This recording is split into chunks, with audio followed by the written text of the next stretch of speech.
Well, hello. All right, so this is the section on long division of polynomials, which we will go over now. So how to do some long division of polynomials. Well, you take your factor that you want to divide out and put your dividend here. And you ask yourself, what do I have to multiply by this to make this? So what do I have to times x by to get x squared? I need to times it by 1x.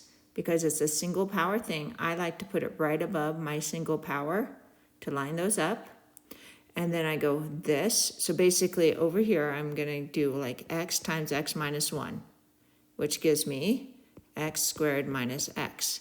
And I put that underneath the like powers, the like degree terms, right? Now, a lot of people say subtract that, but what I find is when I tell people to subtract that, they subtract the first term and then they end up forgetting to change the sign on the second term. So I always tell everyone, change the signs and add. So that becomes 0, and this becomes a negative 2x. Now you bring down your remaining term. Now I ask myself, what do I need to multiply x by to get a negative 2x? And I need a negative 2. So now I'm going to multiply negative 2 times x. I get negative 2x. Negative 2 times negative 1 is plus 2. Now I'm going to change the signs and add. That goes to 0, and this also goes to 0, so this has a remainder of 0. So this factors completely as x minus 1 times x minus 2. Right? When the remainder is 0, then whatever you have over here, whatever you have over here is a factor of your polynomial.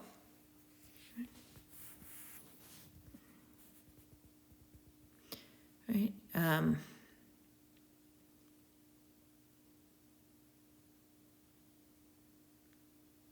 Right, and that's what this basically says, that if you have a remainder of 0, then they are factors if the remainder equals 0. And this says that any polynomial divided by another polynomial can be written as a quotient plus a remainder over the original polynomial that you divided by. Okay? All right, let's do a couple more examples on that.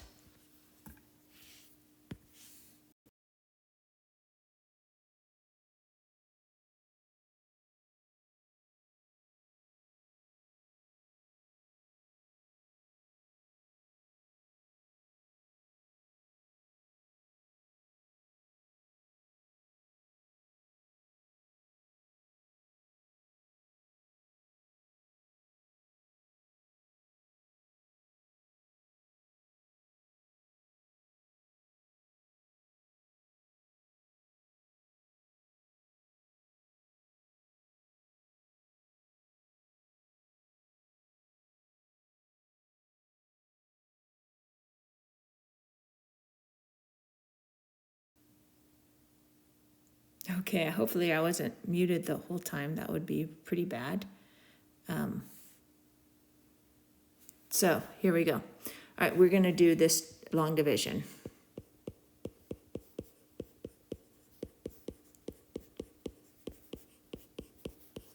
Yeah, we're going to do it here. All right, how many times do I have to multiply? What do I need to multiply this by to get this? So I already have a 2. I already have an x. I need 3 more x's, so x cubed goes up here. Multiply that out. Change the signs and add. That should always go to 0 because we set it up that way. 4x cubed. Bring the rest of the terms down.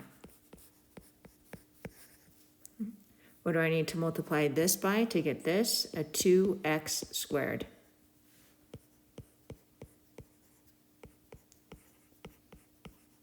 change the signs and add. That should go to 0 because that's how we set it up. Negative. Bring the rest of the terms down. What do I need to multiply that by to get negative 2x squared? I need a negative x. So I get negative 2x squared minus 3x. Change the signs and add, leaving me with a 4x minus 6. What do I need to get multiply that by to get 4x minus, or to get a 4x? And I want a plus 2. And that will give me 4x plus 6. Change the signs and add. And I have plus a remainder of negative 12. Now I can write that as x cubed plus 2x squared minus x plus 2 minus 12 over 2x plus 3, because that remainder is still being divided by that. All right? Or I can just write remainder. Sometimes in my open math, it's going to ask you for your quotient and then your remainder, and sometimes it's going to ask you for the whole quotient. All right, let's take a look at this one. Now this one is interesting because you will notice that as I write this, I am going to fill in the missing terms. There is no x squared term, so I'm going to put a 0 there for it as a placeholder, so that as I move along, I can keep myself straight. So I'm going to multiply this by 6x squared to give me 6x cubed plus 12x squared. Change the signs and add.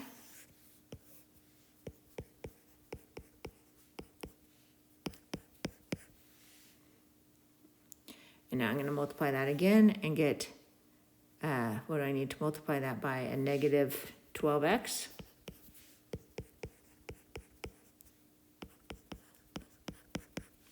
Change the signs and add.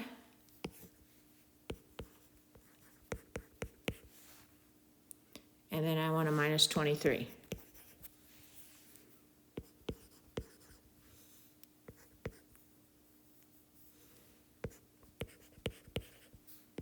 Change the signs and add.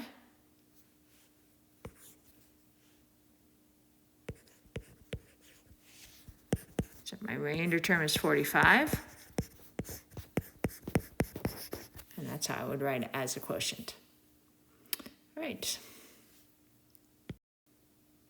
All right, so to do synthetic division, it's very similar, but it's much quicker.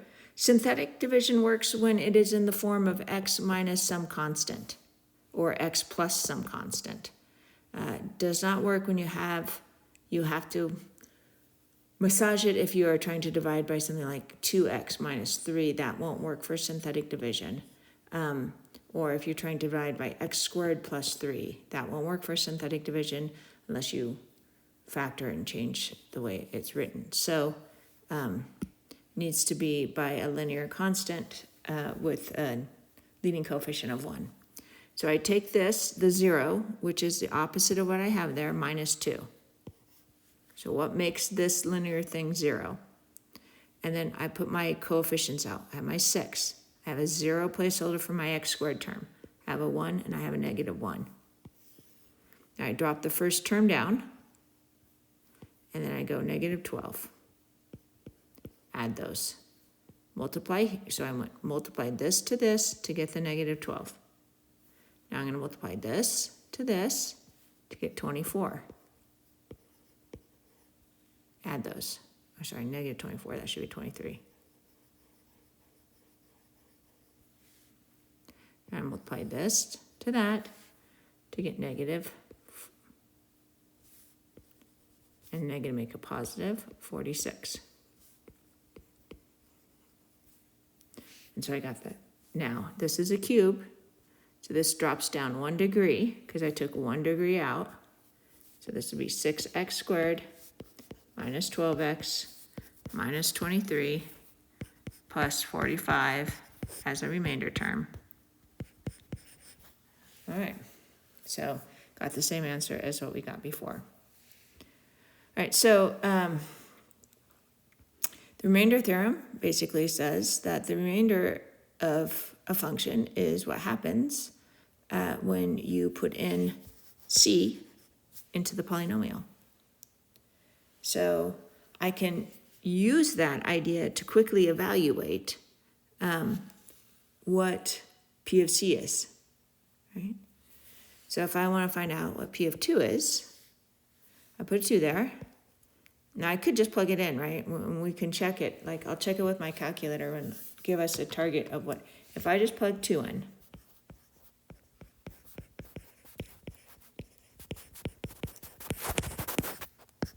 I get -2 times 2 raised to the 4th